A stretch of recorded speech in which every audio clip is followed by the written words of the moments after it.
நாளைக்கு உங்களோட மகன் இன்னொரு வீட்டுக்கு கணவனாக போகிறேன். ஆனால் அது சாத்தியமான உண்டா? இவ்வளவு காலமும் தமிழரசு கட்சி தான் பெரும்பான்மையாக இருந்தது. இவ்வளவு காலமும் சொல்லி வந்த கொள்கைகள் உங்களுக்கு தெரியும், நிறைவேற்றப்பட்டிருக்கிறதா? ஆனால் இந்த தமிழரசு கட்சியினுடைய வேட்பாளர்கள் செல்கின்ற மேடைகளில் எல்லாம் முதன்மை வேட்பாளரை காண முடியவில்லை. ஆசனம் கிடைக்கவில்லைன்றோன்னா போய் சுயேட்சையில் நிற்கிறதும், ஆசனம் கிடைக்கவில்லைன்ற போய் இன்னொரு கட்சியில் தேர்தலில் கேட்குறதும் கட்சிக்காரர் செய்கிற வேலை இல்லை. இப்போ இதுக்கு பிறகும் சனம் உங்களுக்கு வாக்களிக்கணும்னு இல்லை. தமிழரசு கட்சிக்கு தலைமையாகக்கூடிய ஆற்றல் என்பது தமிழரசு கட்சியில் எல்லாருமே தகமையானவர்கள் தான். சரியான தலைமை எது என்கின்ற ஒரு நிலைமையில் தமிழர்களின் அரசியல் சென்று கொண்டிருக்கின்றது. பொது தேர்தலை இப்பொழுது இலங்கை எதிர்நோக்கி இருக்கிறது.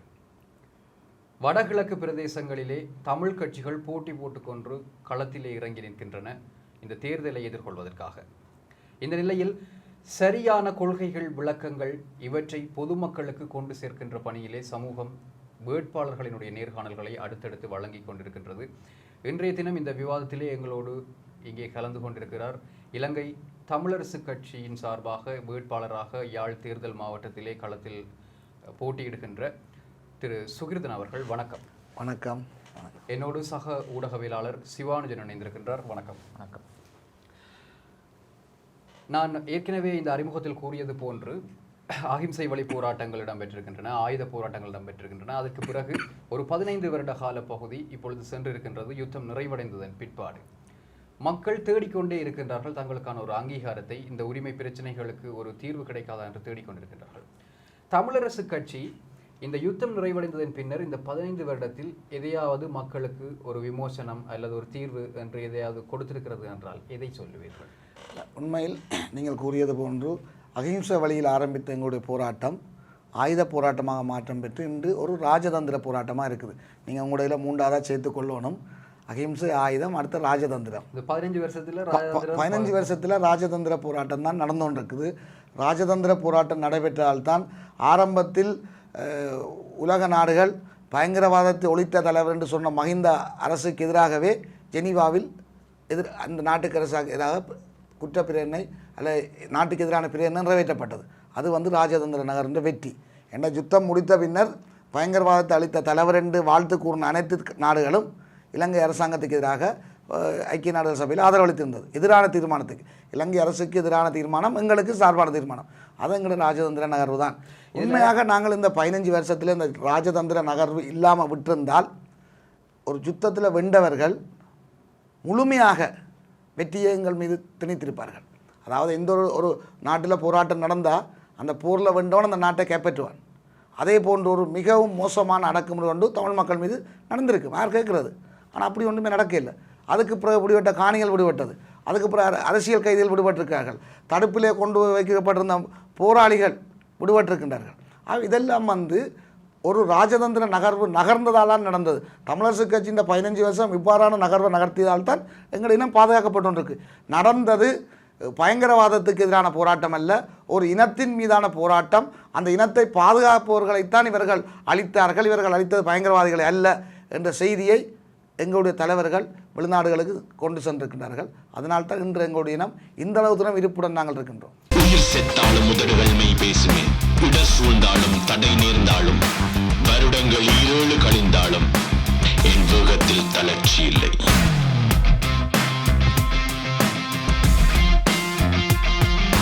ஆகவே இந்த 15 வருடத்தில் என்னத்தை பெற்றுக் கொடுத்திருக்கின்றது என்பதற்கு ராஜதந்திர ரீதியாக வடக்கு கிழக்கை பாதுகாத்து கொண்டிருப்பது தமிழரசு கட்சி தான் என்று கூறுவது. நிச்சயமாக தமிழரசு ஏன் நான் சொல்கிறேன்னு சொன்னால், இல்லாட்டி எவ்வளவோ அநியாயங்கள் எங்களோட பிரதேசங்களில் நடந்திருக்கலாம், நடக்க சந்தர்ப்பம் இருந்தது. அப்படி ஒன்றும் நடக்க இல்லை. இனி நடக்க விடவும் மாட்டோம். அது இனி எல்லா உலக நாடுகளும் பார்த்துக்கொள்ளும். அது நடக்காது. ஆனால் அந்த உடனடியாக அதை நாங்கள் நடைமுறைப்படுத்தி அந்த நடவடிக்கைகளை மேற்கொள்ளாவிட்டால் எல்லாம் முடிஞ்சு. இப்போ பிடிச்ச காணியை விடாட்டி என்ன செய்கிறது? யார் கேட்குறது? கைப்பற்றப்பட்ட இடங்கள் ஒன்று சிங்கள குடியேற்றத்தை யார் கேட்குறது? கேட்கலாது. நான் வந்துட்டேன் யுத்தத்தில்னு சொன்னால் சரியே. அந்த யுத்த வெற்றி மமதையே இப்போ வேட்டை இல்லை. அந்தளவு தூரம் அவையால் பூஜ்ஜியமாக போட்டு தான் இதுதான் நடந்தது.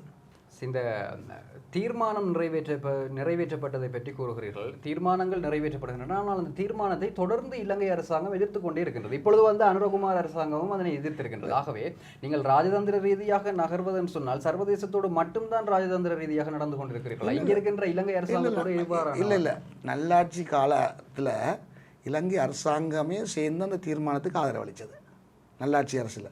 அப்போ இந்திய அரசாங்கத்தோடையும் நாங்கள் அந்த நடவடிக்கைகளை மேற்கொண்டதால் அவர்களே இந்த தீர்மானத்துக்கு ஆதரவாக வந்தவர்கள். தங்களுடைய ஆதரவு கொடுத்து நாங்கள் இவ்வளோ காலத்துக்காக செய்கிறோம்னு சொல்லியிருக்காங்க. இலங்கை அரசில் வந்தவர்கள், சிங்கள மக்களை வந்தவர்கள் அதை எதிர்க்கத்தான் பார்க்கிறார்கள் சில நேரங்களில். ஆனால் அவர்களுக்கு தெரியும் எதிர்த்தாலும் தங்களுக்கு ஆபத்துன்னு தெரியும். ஆனால் தாங்கள் எதிர்க்கிறோம்னு சொல்லாட்டி சிங்கள மக்களால் தங்களுக்கு ஆபத்துன்னு யோசிக்கிறார்கள். அதான் நடக்குது. ஆனால் இந்த தீர்மானம் நல்லாட்சி அரசில் இந்த தீர்மானம் கொண்டு வைக்க இலங்கை அரசாங்கத்தின் ஆதரவு இருந்தது. ஆனால் இலங்கை அரசாங்கம் அதை மீற இல்லாமல் தான் இருக்கணும். செய்ய மாட்டோம்னு சொன்னாலும் அதை மீறி ஒன்றும் செய்யலாது. செய்த வைக்க தங்களுக்கு பிரச்சனை இருக்குது, தாங்கள் பொருளாதார ரீதியாக பாதிக்கப்படுவோம், தாங்கள் சர்வதேச நாடுகள் ஒதுக்கப்படுவோம் என்ற ஒரு பயம் அவைக்கு இருக்குது. அந்த இலங்கை அரசாங்கத்தோடய நாங்கள் ராஜதந்திர ரீதியாக நகர்றோம். அதான் நாங்கள் சொல்கிறோம், நாங்கள் இந்த நகர்வுகளை நாங்கள் கடுமையாக உணர்ச்சியாக இளைஞர்களை திரட்டி அரசாங்கத்துக்கு எதிராக கிளர்ச்சிகளை தூண்டினால் எங்களை திருப்பி இன்னொரு முத்திரை ஊற்றுவார்கள். ஆகவே நாங்கள் மிக பொறுமையாக உலக நாடுகள் எங்களை நம்புகிற அளவுக்கு, அதாவது இவர்கள் பிரச்சனை இல்லை, இவர்கள் சரியானதை தான் கேட்கிறார்கள், ஆனால் இந்த அரசாங்கம் அதை கொடுக்க மறுக்கிறது என்ற ஒரு குற்றச்சாட்டு அரசு மீது கொண்டு வரணும். கடந்த காலங்களில் 2009க்கு மேல் அரசாங்கம் எங்களோட விடுதலை போராட்டத்துக்கு மேலே பாரிய அளவில் தாங்கள் நல்ல பிள்ளைகளாக அனுதாபத்தை எடுத்து எங்கள் மீது போட்டார்கள். இந்த மாவிலார் தண்ணியை பூட்டியாச்சு, இயக்கம் அவர்கள் கொடூரமாக இருக்கிறார்கள் எல்லாம் எங்கள் மீது பொய்யை சொல்லி எங்களை பயங்கரவாதியாக காட்டினார்கள். இப்போ நாங்கள் மாறி செய்கிறோம். நாங்கள் இதையும் விட்டு கொடுக்க தயாராக இருக்கிறோம். எங்களோட தீர்ப்பு பிரச்சனைக்கு இந்த அரசாங்கத்தோட பேச தயாராக இருக்கிறோம். எந்த பேச்சுவார்த்தைக்கு நாங்கள் போகிறோம். ஆனால் ஒரு பேச்சுவார்த்தைக்கு ஒரு ஒன்றும் தெரியணும் இல்லை. கோட்டபாயோட பேச்சுவார்த்தை போனது, ரணிலோட எல்லாரோடையும் போகணும் நாங்கள் பேச்சுவார்த்தைக்கு. கடைசியாக ஒரு அரசியலமைப்பை கொண்டு வந்து அந்த அரசியலமைப்பு உருவாகி அது நிறைவேற்றும் பிறகு நாங்கள் அந்த அரசாங்கத்துக்கு ஆதரவளிச்சினாங்க. அந்த அரசாங்கத்துக்கு ஆதரவளித்தால் கலனங்களை விமர்சித்தார்கள். 2020 தேர்தலில் எங்களுக்கு ஒரு பெரிய தோல்வி வந்திருக்கு. அதாவது சிங்கள கட்சிகள் இங்கே உறுப்பினர் எடுத்துட்டோம், நாங்கள் 3 பேரோட இருந்தோம், 5 பேர் இருந்த உறுப்பினர். ஏன் நாங்கள் அரசாங்கத்துக்கு ஆதரவளிச்சிட்டோம்ட்டு. ஆனால் நாங்களே அந்த அரசாங்கத்தை பாதுகாத்து நாங்கள் வரப்போகிற புதிய அரசியலமைப்பை நாங்கள் கொண்டு வந்துட்டோம்னா எங்களுக்கு வெற்றி. அந்த அரசியலமைப்பை கொண்டு வரும் வரை நாங்கள் நீங்கள் கேட்டது மாதிரி இந்த அரசாங்கத்தோடு ராஜேந்திர நகர் கொண்டு இருக்க வேணும்னு யோசிச்சினாங்க. ஆனால் எங்களுக்கு ஒன்றும் தெரியல. கடைசியான வந்தது நின்றுருக்குது. இப்போ வந்திருக்க அரசாங்கம் சொல்லியிருக்கு தங்களது தேர்தல் விஞ்ஞானத்தில் இந்த நல்லாட்சி அரசில் உருவாக்கப்பட்ட புதிய அரசியலமைப்பை நடைமுறைப்படுத்த தாங்கள் முயற்சிப்போம் உண்டு. பார்ப்போம்.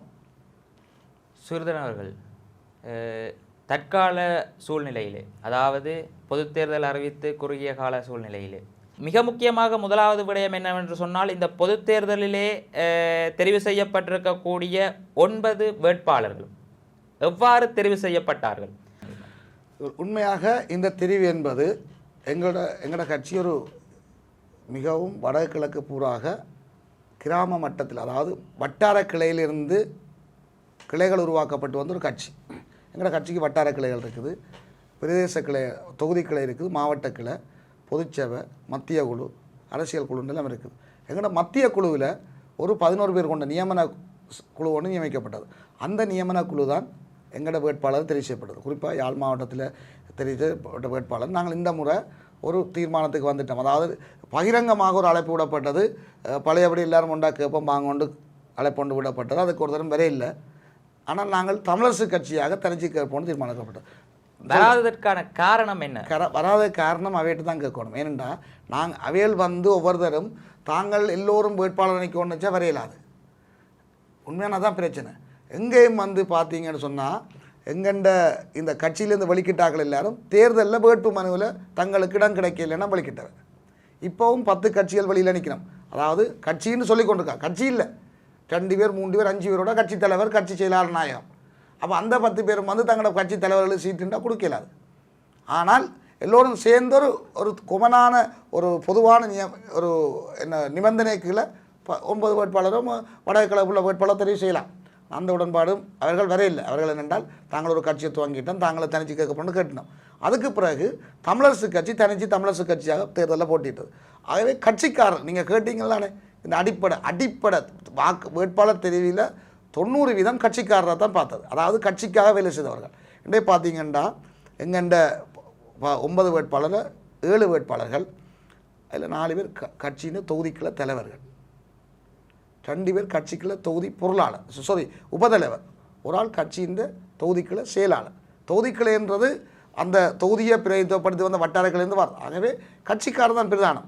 ஆனால் அதை விட அவ்வளோ பேரும் நீங்கள் சொன்னது கூட அந்த 7 பேருமே பட்டதாரிகள், சட்டத்தரணிகள், நல்ல அல்லது 2 பேர் பழைய பாராளுமன்ற உறுப்பினர்கள், ஒரு ஆள் பிரதேச தலைவராக இருந்தவர், 3 பேர் முன்னாள் மாகாண சபை உறுப்பினர், அதோடு சேர்த்து அன்னொட்டனா மேயராக இருந்தவர்.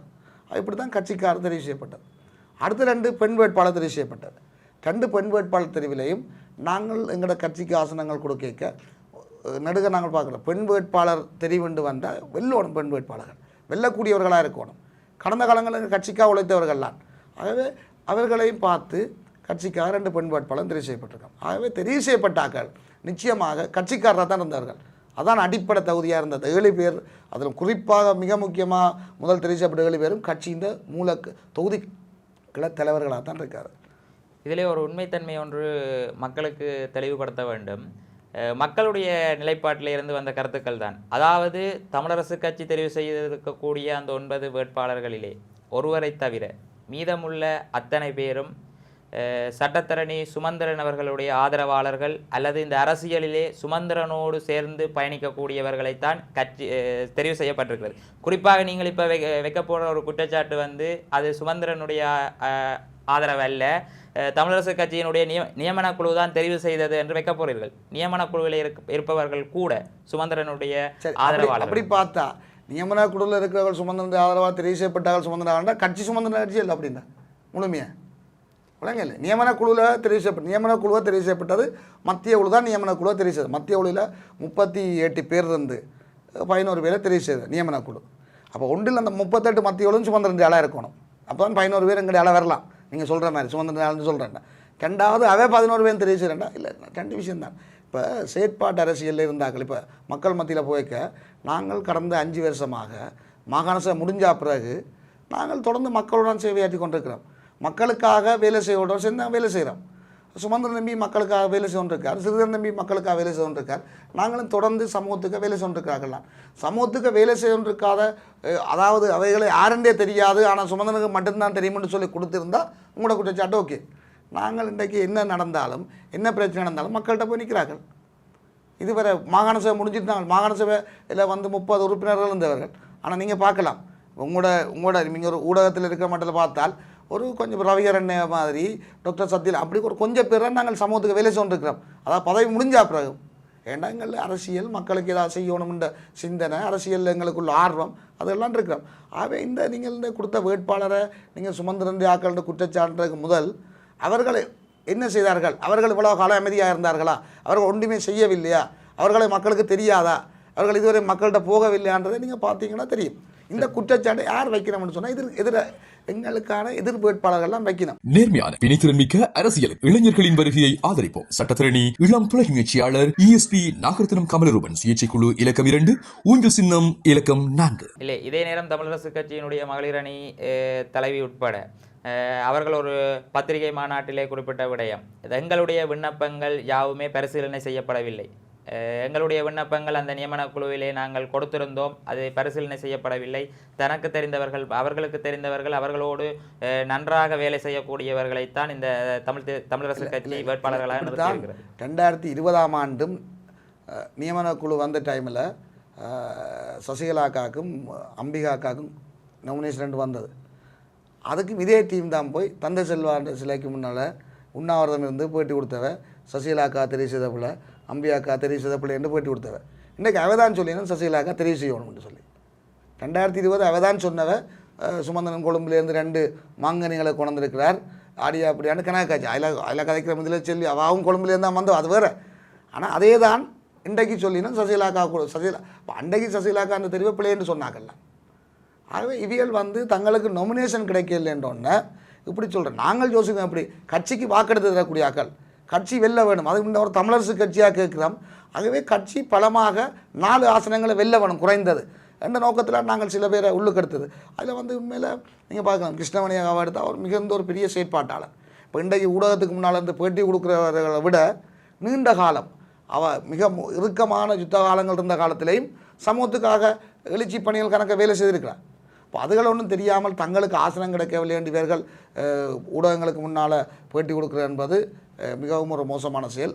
சரி, கொடுத்தவே என்ன செய்யணும், உடனே போய் கட்சியில் வைக்க பற்றே இல்லை. இப்படியானாலும் கட்சி ஆசனம் கொடுக்காத நல்ல எண்ணங்களுக்கு தெரியுது. என்றால் ஆசனம் கிடைக்கவில்லை என்றோன்னா போய் சுயேட்சையில் நிற்கிறதும், ஆசனம் கிடைக்கவில்லை என்று போய் இன்னொரு கட்சியில் தேர்தலில் கேட்குறதும் வந்து கட்சிக்காரர் செய்கிற வேலை இல்லை. கட்சியில் 9 பேருக்கு தான் ஆசனம் கொடுக்கலாம். எங்களோட கட்சியில் 90 பேர் அப்ளிகேஷன் வந்தது, 9 பேருக்கு தான் ஆசனம் கொடுக்கலாம். ஆனால் ஆசனம் கிடைக்கவில்லை என்று ஒரு 10-12 பேர் சுயேட்சையாகவும் வேறு கட்சியிலும் போடணும். ஆனால் மற்ற கட்சியில் அன்றைக்கணும். ஏன்னா 90 பேருக்கு நியமனம் கொடுக்கலாது, ஒரு குறிப்பிட்ட ஆக்கள் தான் கொடுக்கலாம். சரி, எங்களுக்கு தராட்டி கூட நாங்கள் வெளியில் போயிருக்க மாட்டோம், நாங்கள் கட்சிக்காக தான் வேலை செய்யிருப்போம். இந்த வேட்பு நீங்கள் சொன்ன அந்த பேட்டி கொடுத்தாக்களும் போன முறையும் அவை சுயேட்சையாக போயிருப்பினம். அதுக்கு வேறு கட்சிகள் அம்படியில் ஒருத்தர் மடிக்கு. இந்த முறை கட்சிகளுக்கு ஆக்கள் இல்லை. அப்போ எங்களேருந்து இப்போ நாங்களே வெல்ல மாட்டோம்னு போட்டாக்கள் தான் மற்ற கட்சிகள் தூக்கி நாமினேஷன் கொடுத்துருக்கிறோம் கடைசி நாளில். அவன் இந்த கட்சியில் மகளிரணி இல்லையோ, மகளிர்கள் இல்லையோ எனக்கு தெரியல. ஆனால் அவன் என்ன செய்திருக்கணும், இங்கேருந்து வந்தோன்னா தூக்கி எல்லாரும் நாமினேஷன் கொடுத்துருக்கணும். இதுதான் உண்மை. அந்த அவைகள் வந்து இப்போ மட்டுமில்லை, தொடர்ச்சியாக தங்களுக்கு வேட்பாளர் கிடைக்கவில்லை என்று செய்தவர். 2வது நீங்கள் கேட்டது உண்மையாக நான் திரு சுமந்திரன் சார் அவர்களிடம் கேட்டிருந்தேன். அவர் சொன்னார் ஒரே ஒரு விண்ணப்பம் தான் வந்திருந்தது. டாக்டர் சத்ய செயலாளர்கிட்ட சசிகலா கவாண்ட விண்ணப்பம் மட்டும்தான். அந்த மற்றொருத்த விண்ணப்பமும் கட்சிக்கு வேற இல்லை. முதல் நாள் தேர்தல் நாங்கள் அந்த விண்ணப்பத்தை பரிசீலிக்கிறதோ இந்த விண்ணப்பம் வேற இல்லை. அதுக்கு பிறகு தான் இதுகளோடு தான் இன்டர்வியூ கொடுக்க வேண்டி வந்த கதை எங்களுக்கு சொல்லியிருந்தோம். நீங்கள் அதை எங்களோட கட்சி செயலாளரோட தொடர்பு இருந்தவர்கள் நீங்கள் எடுத்து கேட்டு பார்க்கலாம்.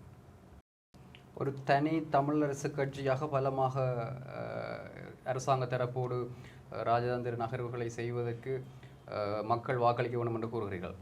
ஆனால் அண்மையில் தான் இந்த பார்பமிட் சர்ச்சைகள் எல்லாம் தமிழரசு கட்சிக்குள் இருப்பவர்கள் மீதும் மிக அதிகளவாக குற்றம் சுமத்தப்பட்டு விமர்சனமாக பகிரங்கப்படுத்தப்பட்டிருந்தது. இப்போ இதுக்கு பிறகும் சனம் உங்களுக்கு வாக்களிக்கணும்னு இல்லை. உண்மையில் பார் பிரச்சனை தொடர்பாக சர்ச்சைக்குள்ளாகப்பட்ட என்று சொன்னால் நீங்கள் சொல்கிற விடயம் ஒன்று சரி. அதில் எங்களோட கட்சி சார்ந்த சால்ஸ் நிர்மதானவர்கள் சிபாரிசு செய்த கடிதம் ஒன்று வெளியில் வந்தது. அப்போ நான் வந்து சீரியஸாக மது போதைக்கு எதிரான இயக்கம் ஒன்று வச்சுக்கேன். இந்த போதைப்பொருள் மதுபாவனைக்கு எதிரான மக்களை விழிப்புணர்வு ஏற்படுத்துறது, இன்னொரு 10 வருஷத்தில் ஒரு போதையற்ற தேசத்தை நோக்கி எங்களோட சமூகம் நகர வேணும் என்ற வேலை திட்டங்கள் செய்கிறேன். அப்போ நான் குறிப்பாக திரு சுமந்தன் சார்களிடம் சொன்னான், நீங்கள் நேரடியாக தெரிஞ்ச மற்றவர் மீது மற்றாக்கள் மீது குற்றச்சாட்டு தான் இருக்குது, அது ப்ரூவ் பண்ண இல்லை. அது உண்மையாக அந்த லிஸ்ட் வெளியில் வந்தால் தான் தெரியும் உண்மையாக பொய்யாண்டு. அது குற்றச்சாட்டு தான். அது குற்றச்சாட்டை நாங்கள் குற்றச்சாட்டாக தான் ஏற்றுக்கொள்ளலாம். ஆனால் சால்ஸ் நிர்மலானன் கடிதம் கொடுத்தது அவரே ஒத்துக்கொண்டார், நான் சிபாரிசு கடிதம். அப்போ நான் சொன்னால் அவர் இந்த வேட்பாளர் பட்டியலில் கேட்பாராக இருந்தால் நானே சொன்னேன், நான் கேட்க மாட்டேன். ஏன்னா நான் மக்கள் மத்தியில் மதுபானத்தை ஒழிக்கணும், ஒரு போதையற்ற தேசத்தை உருவாக்கணும்னு சொல்லிக்கொண்டு இன்னும் ஒருவர் மதுபான சாலையில் கொண்டு வர ஒருவருக்கு நாங்கள் எங்களோட கட்சியில் வேட்பாளராக இருந்தால் நாங்கள் அந்த பட்டியலில் இருக்கல. எந்த மாவட்டமாக இருந்தாலும் யாழ்ப்பாண மாவட்டத்தில் அவர் தமிழரசு கட்சி சார்பாக போட்டியிட்டால் நாங்கள் போட்டியிட மாட்டோம்னு சொன்னாங்க. அதெல்லாம் சால்ஸ் நிர்மலானன் அவர்களுக்கு நாங்கள் நாமினேஷன் கொடுக்கல. அவருக்கு இந்த முறை நீங்கள் பார்த்துருப்பீங்க மன்னார் மாவட்டத்தில் அவர் முதலே அறிவித்து விட்டார். இல்லை நாங்கள் முடிவெடுத்துட்டோம். அந்த லிஸ்ட் வந்தோடனே முடிவெடுத்துட்டோம். இல்லைன்ட்டு அவர் விழுந்தவர் மீசையில் மண் பிறல்ன்றக்காக தான் அறிவித்தது. கட்சி முடிவெடுத்துட்டுது. நேரடியாக இவர் மதுபான சாலைக்கான ஒரு அனுமதிக்கான அங்கீகாரத்தை கொடுத்ததால் அவருக்கு நாமினேஷன் கொடுக்கலாண்டு. அவருக்கு கொடுத்துருந்தா நாங்கள் ஒருத்தருமே கேட்டிருக்க மாட்டோம். ஏன்னா அப்படியான பட்டியலேருந்து மக்கள்கிட்ட போயிடாது. இன்றைக்கு நான் மக்கள்கிட்ட போய் மக்கள் கேட்கணும், நீங்கள் உங்களோட நோட்டீஸில் அடிச்சிருக்கிறீங்க மது போதைக்கிறான இயக்கத்தை தலைவர் என்று, ஆனால் உங்களோட ஆக்கள் மீது பார் குற்றச்சாட்டு இருக்குன்னு நான் ஒரு ஆள் கொடுத்த குற்றச்சாட்டு இருந்தது. அவர் தானும் அதை ஒற்றுக்கொண்டு இருந்தவர், அவர்கிட்ட கடிதம் வழியில் வந்தது. அவருக்கு நாங்கள் நாமினேஷன் கொடுக்கல. அதுக்கு பிறகு இனி கட்சி அவருக்கு மீது ஒழுக்காட்டு நடவடிக்கை அது வேறு, ஆனால் கொடுக்கல. அப்போ அது நாங்கள் மக்கள்கிட்ட சொன்னாங்க. இந்த குற்றச்சாட்டு மக்களுக்குமா தெரியும். அப்படி உண்மையாக வேறு யாரும் கொடுத்து சிபாரிசு பண்ணி அந்த சிபாரிசு செய்ததற்கான ஆதாரங்கள் வெளியில் வரும் என்று சொன்னால் அவர்கள் தாங்களாக அந்த போட்டியிலேருந்து விலக வேணும். அவர்களோட தார்மீகம் அது யார். ஆனால் எங்களோட கட்சியில் அப்படி இருக்கான்னு நான் நினைக்கிறேன். ஒருவர் தான் இருந்தால் அதை எடுத்தாச்சு, அப்படி இருக்காது. ஆனால் இந்த சிந்தனை இருக்குது. ஆகவே இந்த பார் பெர்மிட் சர்ச்சை மக்களிடம் வாக்கு போடுவதை எந்த விதத்திலும் செல்வாக்கு செலுத்தாதாங்க. இல்லை, வாக்கு போடுறதுல மக்கள் மத்தியில் இருக்குது குழப்பம். நீங்கள் இப்படி எல்லாம் எடுத்தது தானே, உங்களோட வருமானத்துக்கு எடுத்தது தானே, நீங்களும் தானே செய்ய போகிறீங்கன்னு எங்களை மக்கள் கேட்டவன். நான் எங்களுடைய ஒரு ஆள் எடுத்ததுன்றதுக்கான ஆதாரம் வந்தது, அவரை நிப்பாட்டி போட்டோம். நான் எடுத்தாலும் இந்த கட்சி நிப்பாட்டும். ஆறாவது இப்படி ஒரு பார் பிரச்சனை பொமிட் எடுத்தேன்னு சொன்னால், அதாவது மற்றாக்களை விடுங்க, நாங்கள் தேசியம் காய்ச்சி கொண்டு நாங்கள் மக்கள் மத்தியில் வந்து பேசுகிறோம். சிங்களாக்கள் அல்ல சிங்கள பகுதியினர் வந்து திட்டமிட்டு எங்களோட இளைஞர்கள் மீது போதைப்பொருள் மதுப்பாவனையை திணிக்கிறான்னு பேசி போட்டு நாங்கள் அது குழந்தையாக இருக்கலாது என்று சொல்லி நான் சொன்னாங்கள். அப்படி இருந்தால் அவர்களாக விலத்துவார்கள். இருந்த ஒருவர் தெரிந்த, அதாவது நாங்கள் நேரடியாக உறுதிப்படுத்தப்பட்டவருக்கு கட்சி ஆசனம் வழங்க இல்லை. நாங்கள் அப்படி செய்ய மாட்டோம்னு மக்கள் மத்தியில் சத்தியம் செய்யாத குறையாக செய்து கொண்டிருக்கோம். இது புது கேள்வி, நீங்கள் கேட்குற கேள்வி சரி. நாங்கள் போகிற மக்கள் மத்தியில் இந்த கேள்வி வருகுது. நாங்கள் மக்கள் மத்தியில் சில நேரம் சத்தியம் பண்ணுறோம், நாங்கள் அப்படி செய்ய மாட்டோம்ண்டு. நாங்கள் செய்ய போகிறது இல்லை. எங்களோட கட்சி ஒரு பாரம்பரியமான கட்சி, இவ்வாறான செயற்பாடுகளை செய்யாது. அப்போ நடக்காது. தமிழரசு கட்சியினுடைய தலைமை தொடர்பாக நிலைப்பாடு என்ன? தமிழரசு கட்சியின் தலைமை தொடர்பான நிலைப்பாடு தமிழரசு கட்சியின் பொதுச்சபை தீர்மானிக்கும். பொதுச்சபை ஒரு தலைமையை தீர்மானித்தது. ஆனால் அதுக்கு பிறகு பொதுச்சபை ஒரு மத்திய குழுவையும் தீர்மானித்தது. 2 தலைமையும் மத்திய குழுவையும் ஏற்றுக்கொள்றதில் ஏற்பட்ட சின்ன முரண்பாடு காரணமாக ஒருவர் போய் நீதிமன்றத்துக்கு வழக்குக்கு போயிருக்கிறார். ஆகவே அந்த நீதிமன்ற தீர்ப்பு வந்தால் தான் எங்களுக்கு என்னென்னு தெரியும். ஆனால் தமிழரசு கட்சியின் தலைமையை தமிழரசு கட்சியின் பொதுச்சபை தீர்மானிக்கும். குறிப்பாக இந்த பொது தேர்தலினுடைய பிரச்சாரங்களின் போது ஒரு விடயம் கண்காணிக்கப்படுகிறது. என்ன விடயமாக இருந்தால் என்ன, வழக்கமாக இருக்கின்ற ஒரு விடயம்தான் இந்த பொது தேர்தலினுடைய சுவரொட்டிகளிலே முதன்மை வேட்பாளருடைய படத்தையும் வைத்து சுவரொட்டி தயாரிக்கிறது தான் வழக்கமாக இருக்கிறது. ஆனால் தற்பொழுது சூழ்நிலையிலே தமிழரசு கட்சியினுடைய வேட்பாளர்கள் எவருடைய சுவரொட்டிகளிலுமே முதன்மை வேட்பாளரை இல்லை. தமிழரசு கட்சி நான் போன முறையும் நாங்கள் ஒரு தரமே முதன்மை வேட்பாளர்கிட்ட படத்தை போட இல்லை. நாங்கள் போன முறையும் ஒன்றில் தந்தை செல்வாண்ட படத்தை போட்டு போஸ்டில் அடிச்சிருப்போம். முதன்மை வேட்பாளர் இல்லை. சில கட்சிகள் அதாவது கட்டாயப்படுத்துறது முதன்மை வேட்பாளர்கிட்ட படத்தை போடணும் அல்லது அவை அடிச்சு கொடுக்குறது. இந்த வருடம் மட்டும்தான் தமிழரசு கட்சி போன முறை ஒரு தரமே அந்த அப்படி ஒரு நாங்கள் பொலிசி ரீதியான ஒரு முடிவெடுக்க இல்லை. முதன்மை வேட்பாளர் 2வது வேட்பாளர்ன்ற ஒரு நிலப்பாடு இல்லை. உண்மையில முதன்மை வேட்பாளர் சிறிது நம்பியை போட்டிருக்குது. ஆனால் எல்லாருமே 9 பேருமே சமனான ஒரு வேட்பாளராக தான் இருக்கிறார்கள். உண்மையான பிரச்சனை. மற்றது நாங்கள் ஒரு தரையுமே இப்படி நோட்டீஸ் அடி அப்படி அடின்னு சொல்ல இல்லை. கட்சிக்கு வாக்கெடுக்க வேணும். கட்சியின் பொலிசி மக்கள் மத்தியில் போகணும். அதுக்காக வேலை செய்யுங்க. 9 பேருக்கும் 9 பேர்ட்ட நோக்கம் அதாக தான் இருக்குது. ஆனால் இந்த தமிழரசு கட்சியினுடைய வேட்பாளர்கள் செல்கின்ற மேடைகளில் எல்லாம் முதன்மை வேட்பாளரை காண முடியவில்லை. இல்லை உண்மையாக என்ன பிரச்சனைடா, நாங்கள் ஒரு முதலாவது கூட்டம் ஒரு அறிமுக கூட்டம் செய்தாங்க. அதுக்கு பிறகு கட்சியாக இந்த கூட்டம் என்ன செய்யலை. கட்சியாக ஒவ்வொரு தொகுதிகளிலையும் தான் கூட்டங்கள் அரேஞ்ச் பண்ணப்படுது. அந்த நேரங்களில் 9 பேருக்கும் அந்த நேரம் வரக்கூடிய சந்தர்ப்பம் இருக்காது. பாராளுமன்ற தேர்தலிலே சூர்தன் வெற்றி பெற்று விட்டார் என்று வைப்போம். பாராளுமன்றத்துக்குள்ளே சென்ற பிறகு சூர்தனுடைய குரல்கள் நடவடிக்கைகள் எவ்வாறதாக இல்லை? நிச்சயமாக பாராளுமன்றத்தில் நான் வெற்றி பெற்றால் நான் ஒரு 3 விடயம் பார்ப்பேன். முதலாவது, எங்கள்கிட்ட தேசிய இனப்பிரச்சனை தொடர்பான பிரச்சனைகளுக்கு பிரதானமான எங்களோட கட்சித் தலைவர்கள் எடுக்கிற முடிவுக்கு நாங்கள் முழுமையான ஆதரவாக இருப்போம். அதாவது நியாயமான நேர்மையான முடிவுகள் எல்லாத்தையும் நாங்கள் ஆதரவாக இருப்போம். அது சில நேரம் மாறி வேறொரு கட்சியை சேர்ந்தவர் நான் தமிழ் தேசிய மக்கள் முன்னிலிருந்து ஒருவர் வந்தால் கூட அவர் எங்களோட சனத்தின் பிரச்சனை தொடர்பாக பாராளுமன்றத்தில் பேசினால் அவருக்கு ஆதரவாக இருப்போம். 1. 2வது, இந்த நாட்டில் பிரதானமாக இருக்க போகிறது எங்களோட மெயின் பிரச்சனை எங்கள் இனப்பிரச்சனை தொடர்பாக நாங்கள் அதில் மிக தெளிவாக இருப்போம். 2வது, எங்களோட நாட்டில் பிரதானமாக பிரச்சனை ஊழல்ன்றது நிறைய இடத்துல இருக்குது. அதில் தெற்கிலான் கூட ஊழல். அந்த ஊழலால் எங்களோட மக்களும் பாதிக்கப்பட்டவங்க இப்போ. ஆனால் எங்களோட பிரதான பிரச்சனை ஊழல் இல்லை. ஆனால் ஊழலும் ஒரு பிரச்சனை. ஊழல் தொடர்பாக அந்த ஊழலை இல்லாத ஒழிப்பதற்காக இந்த அரசாங்கம் என்ன நடவடிக்கை எடுத்தாலும் அதுக்கு நாங்கள் ஆதரவாக இருப்போம்.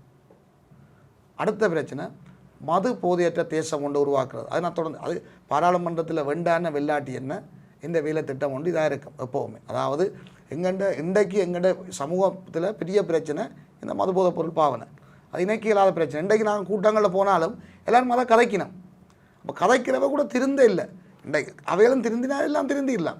அம்மாக்களும் காய்க்கணும். நான் சொன்னேன், சரி உங்களோட கணவன் தான் அப்படின்னு சொன்னால் நாளைக்கு உங்களோட மகன் இன்னொரு வீட்டுக்கு கணவனாக போகிறேன். ஆனால் அது சாத்தியமான ஒன்று. தான் நாட்டினுடைய வருமானம்ன்றது சரிதான். அது நாடு பார்த்துள்ளது. நாங்கள் அதை பாவிக்காமட்டாத பிரச்சனை தானே. எங்களோட நோக்கம் புதிய பாவனையாளர்கள் உருவாகாமல் தடுக்க வேணும் என்று சொன்னால் சின்ன மட்டத்திலேருந்து இதுக்கு எதிரான ஒரு பெரிய ஒரு பிரச்சாரத்தை நாங்கள் செய்யணும். எதிர்காலத்தில் அதை சரியான முறையில் கொண்டு போகிறதா நோக்கமாக இருக்குது. இவ்வாறான செயற்திட்டத்தை தான் நான் பார்லிமெண்ட்டில் செய்யணும். மற்றபடி நான் போய் வேலை எடுத்து தருவான், ரோட்டை போட்டு தரேன்லாம் பொய் சொல்லலை. நான் மக்கள்கிட்ட சொல்கிறது என்னென்னா, நான் உங்கள்கிட்ட பொய்யான வாக்குறுதி தரையில்லை. பொய்யான வாக்குறுதி கொடுத்தா நான் மக்கள்கிட்ட திருப்பி போயிடாது. பொய்யான வாக்குறுதி கொடுக்க மாட்டோம். செய்யக்கூடிய எல்லாத்தையும் எங்கட சனத்துக்கு செய்வதற்கு முயற்சி எடுப்போம். இதே விடயத்தை தான் கேட்குறேன். இவ்வளவு காலமும் தமிழரசு கட்சி தான் பெரும்பான்மையாக இருந்தது. இவ்வளவு காலமும் சொல்லி வந்த கொள்கைகள் உங்களுக்கு தெரியும் நிறைவேற்றப்பட்டிருக்கிறதா நாங்கள் பாராளுமன்ற இல்லை அரசியல் ரீதியாக நாங்கள் நிறைய முன்னேற்றம் அடைஞ்சிருக்கிறோம். அந்த நல்லாட்சியில் ஒரு அரசியலமைப்பை கொண்டு வந்து நாங்கள் அது மக்களுக்கு தெரியும். இதை கொண்டு வரக்கு சிங்கள அரசாங்கம் விடையில்லை என்று தெரியும். அந்த அரசியல் ரீதியான கொள்கைகளில் நாங்கள் ஒரு காலம் தளர்ந்து போயில்லை. அதை கொண்டு வந்தே முடிக்கணும். அது பொய்யான வாக்குறுதி இல்லை, செய்து முடிக்கப்பட வேண்டிய வாக்குறுதி. அது செய்யத்தான் வேணும். அது செய்கிறதுக்கு எந்தளவு தூரத்துக்குன்றாலும் எங்களோட தலைவர்கள் போவார்கள். நாங்கள் முயற்சி எடுத்து கொண்டிருப்போம். இப்போ எடுத்த 15 வருஷம் முயற்சி இல்லையே, நாங்கள் 60-70 வருஷம் எடுத்து வர முயற்சி அதை கைவிட இல்லாது. எப்படியாவது நாங்கள் அதை முடிக்க வேணும். இந்த முறை அந்த முயற்சி கைவிடணும். இன்றைக்கு சிங்கள மக்கள் 3 மாதம் பெட்ரோலுக்கும் மண்ணெண்ணெய்க்கும் அங்கருக்கும் லைனில் நின்றோட தங்களோட நாட்டில் உள்ள தலைவர்களை பற்றி புரிஞ்சு கொண்டுட்டோம். தங்களோட தலைவர்களே யுத்தத்தை வென்ற தலைவர்களையே அடித்து கலைச்சிட்டோம். என்ற புது அரசியல் மாற்றம் கொண்டு வந்துச்சோம். ஆகவே அவர்களுக்கு ஒன்று தெளிவாக விளங்கிட்டுது, இந்த நாட்டில் இனவாதம் இருந்தால் தாங்கள் பிச்சை எடுக்க வேண்டியவர் ஒன்று தெரிஞ்சிட்டு. அப்போ நடைபெற்றிருக்கக்கூடிய இந்த அரசியல் மாற்றம், ஜனாதிபதி நாட்டினுடைய புதிய ஜனாதிபதி என்ற மாற்றம் என்பது சரியான ஒன்றாக தமிழரசு கட்சி ஏற்றுக்கொள்ளும். இல்லை, நான் நிச்சயமாக சிங்கள மக்களுக்கு ஊழல் செய்தவர்கள் இருக்கக்கூடாதுன்னு சொல்லி தங்களோட ஊழல் தலைவர்களை மாற்றி ஒரு புது தலைவர்களை தெரிவு செய்திருக்காங்க. அது மாற்றம் தானே. நான் முதல் கூறியது போன்று மாறி மாறி வர இல்லை. இப்போ 3வது ஒன்று புதுசாக வந்திருக்குது. இவர்கள் வந்தவர்கள் சரியாக செய்யாட்டி அந்த மக்கள் அவர்களுக்கு அந்த பாடத்தை படிப்பார்கள். ஆகவே இந்த மாற்றத்தை எங்களுக்கான மாற்றமாக நாங்கள் மாற்ற வேணும். அதுக்காக அந்த மாற்றத்துக்குள்ளே நாங்கள் போயிடாது. நாங்கள் எங்களுக்கான மாற்றமாக அந்த மாற்றத்தை பயன்படுத்துகிறது தான் நீங்கள் கேட்டது போல தமிழரசு கட்சி பலமாக பாராளுமன்றம் போக வேண்டும். முறை வடக்கு மற்றும் கிழக்கு மாகாணங்களில் ஏற்பட்டிருக்கின்ற தேசிய மக்கள் சக்திக்கான அலை எப்படி உங்களுக்கு சவாலாக அமைய போகிறது? நான் எங்கள்ட இளைஞர்களுக்குன்னு சொல்லிக்கொண்டு வர விடயம், தேசிய மக்கள் சக்திக்கான அலை மாற்றம் என்றது ஒரு பெரிய மாற்றம் தெற்கில் நடந்திருக்கு. நான் சொன்னது போல் ஊழல் நாட்டில் உள்ள அதிகார துஷ்பிரங்களால் மாற்றம் ஏற்பட்டது. எங்கண்ட இளைஞர்கள் மிக தெளிவாக புரிஞ்சு கொள்ளணும். எங்கட பிரச்சனை ஊழல் மட்டும் பிரச்சனை அல்ல. எங்கட பிரச்சனை நாட்டின் பொருளாதாரம் மட்டும் பிரச்சனை இல்லை. இந்த நாட்டின் ஊழல் ஒழிப்பதற்காக நாங்கள் முள்ளிவாய்க்கால் வர இவ்வளவு உயிர்களை தியாகம் செய்யலை. நாங்கள் முள்ளிவாய்க்கால் வர இவ்வளவு காலம் வரை நாங்கள் போராடலை. இந்த நாட்டின் ஊழல் ஒழிக்கத்தான் நாங்கள் போராடலை. அதை எங்கள்ட இளைஞர்கள் புரிஞ்சு கொள்ளணும். இந்த நாட்டில் ஊழல் ஒரு பிரச்சனை தான். இந்த நாட்டை டெவலப் பண்ணணும்னு சொல்லி நாங்கள் போராடலை. எங்களுக்கு வேணும் மல்டிபரலில் தான் ஊழல் நடந்திருக்கு. எங்களுக்கு எதிராக தாக்குதல் செய்கிறதுக்கு, எங்களை அடிக்கிறதுக்கு வேணும் சூப்பர்சோனிக் அந்த மிக்மிவான கொள்ளல் ஊழல், எங்களுக்கு எதிராக வேண்டப்பட்ட ஆயுத கொள்ளல் ஊழல், எல்லாமே தமிழர்களுடைய இனவாதத்தை காட்டி பெரிய திரையை போட்டு, இனவாதம் என்ற ஒரு திரையை போட்டு அந்த திரைக்கு பின்னாலே சிங்கள மக்களை முன்னுக்கு தமிழர்களுடைய இனவாதத்தை காட்டிக்கொண்டு பின்னாலே சிங்கள தலைவர்களும் சிங்கள அதிகாரிகளும், தலைவர்கள் மட்டுமில்லை அரசு அதிகாரிகளும் சேர்ந்து ஊழல் செய்திருக்காங்க. எங்களோட தமிழ் தலைவர்கள் இந்த அளவு தூரம் ஊழல் செய்யலை. எங்களோட தமிழ் அதிகாரிகள் இந்த அளவு தூரம் ஊழல் செய்யலை. ஆனால் இப்போ மக்களுக்கு தெரிஞ்சிட்டுது இந்த ஊழல் வேறு தான் செய்தான்ட்டு. அந்த ஊழல் மாற்றப்படணும். ஆனால் எங்களோட பிரச்சனை ஊழல் இல்லை. ஆகவே இந்த தேசிய மக்கள் சக்தி அலைக்கு பின்னால் எங்களோட இளைஞர்கள் போகக்கூடாது, எங்களோட மக்கள் போகக்கூடாது. எங்களோட மக்களுக்கு நாங்கள் ஒன்று சொல்கிறோம், இந்த நாட்டில் ஊழலை இல்லாத ஒழிப்பதற்கு தேசிய மக்கள் சக்தி என்ன நடவடிக்கை எடுத்தாலும் அந்த நடவடிக்கைக்கு தமிழரசு கட்சி சார்பாக போகிற பாராளுமன்ற உறுப்பினர்கள் 100% ஆதரவு அளிப்பார்கள். அதே போல் இந்த நாட்டினுடைய பொருளாதாரத்தை சரியான முறையிலே அதாவது வடக்கு கிழக்கையும் சேர்த்து இந்த பொருளாதாரத்தை முன்னெடுப்பதற்கு ஐக்கிய மக்கள் சக்தி சரியான நடவடிக்கை எடுத்தால் அதற்கு தமிழரசு கட்சி சார்பாக போகிற பாராளுமன்ற உறுப்பினர்கள் ஆதரவு அளிப்பார்கள். ஆனால் எங்களுடைய இனப்பிரச்சனை தொடர்பாக இவர்கள் சரியான நடவடிக்கை எடுக்காது எங்களை ஏமாற்ற வழிபடுறான்னு சொன்னால் நாங்கள் நிச்சயமாக ஐக்கிய மக்கள் சக்தியை எதிர்ப்போம். இதுதான் உண்மை. இதைத்தான் நான் மக்கள் சொல்கிறோம். ஆகவே நாங்கள் ஆபத்துக்கு போகக்கூடாது. அவர்களுக்கு நாங்கள் வாக்களித்தோம் என்று சொன்னால், அவர்களுக்கு எங்களுடைய வாக்குகளை கொடுத்தோம் என்று சொன்னால் அது அவர்களுடைய தேர்தல் விஞ்ஞாபனத்துக்கான வாக்காகத்தான் போகும். திருப்பி நாங்கள் கதைக்க முடியாது. எங்கள் சார்பாக போகிற பாராளுமன்ற உறுப்பினர்கள் அவர்களுக்கு எங்கள் சார்பு மீன் ஐக்கிய மக்கள் சக்தியில் தமிழ் சேர்ந்த பாராளுமன்ற உறுப்பினர்கள் யாரும் போனால் அவர்களால் வாய் திறக்க முடியாது, அவர்களால் உறுதிப்பட கதைக்க முடியாது என்று சொன்னால் அவர்கள் அந்த தேர்தல் விஞ்ஞாபனத்துக்குள்ளே வந்தவர்கள். ஆகவே எங்களோட மக்கள் நாங்கள் அதாவது ரிஸ்க் எடுக்கக்கூடிய காலம் இல்லை.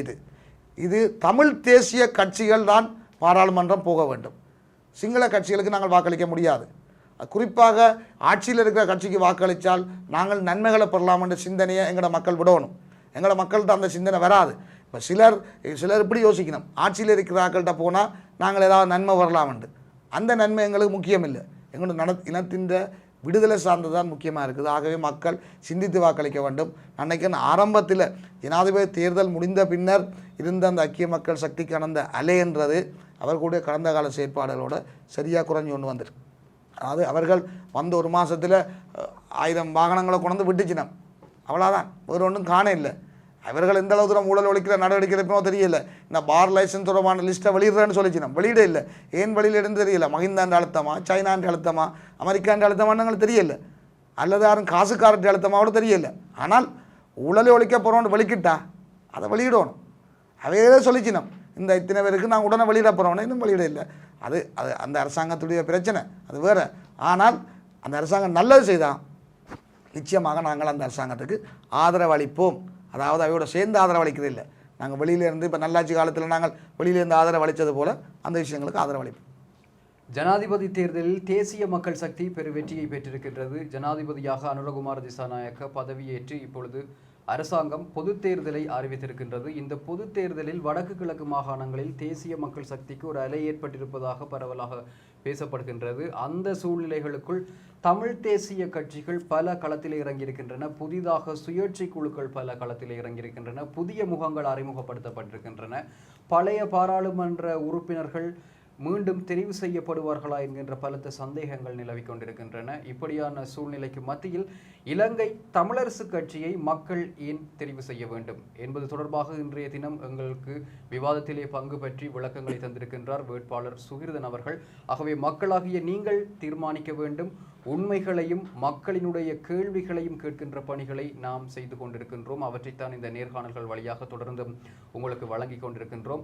இந்த விவாதத்தில் இன்றைய தினம் பங்கு பெற்றிருக்கக்கூடிய இலங்கை தமிழரசு கட்சியினுடைய வேட்பாளர் சுகிர்தன் அவர்களுக்கு எங்களுடைய மனம் நிறைந்த நன்றிகள். நன்றி. இது போன்ற செய்திகளை தெரிந்து கொள்ள சமூகம் நியூஸ் சேனலை சப்ஸ்கிரைப் செய்து அருகில் உள்ள பெல் பட்டனை கிளிக் செய்யுங்கள். மேலும் இது போன்ற செய்திகளை உடனுக்குடன் தெரிந்து கொள்ள சமூகமீடியா.com என்ற இணையதளத்தின் வாயிலாகவும் எங்களுடன் இணைந்திருங்கள்.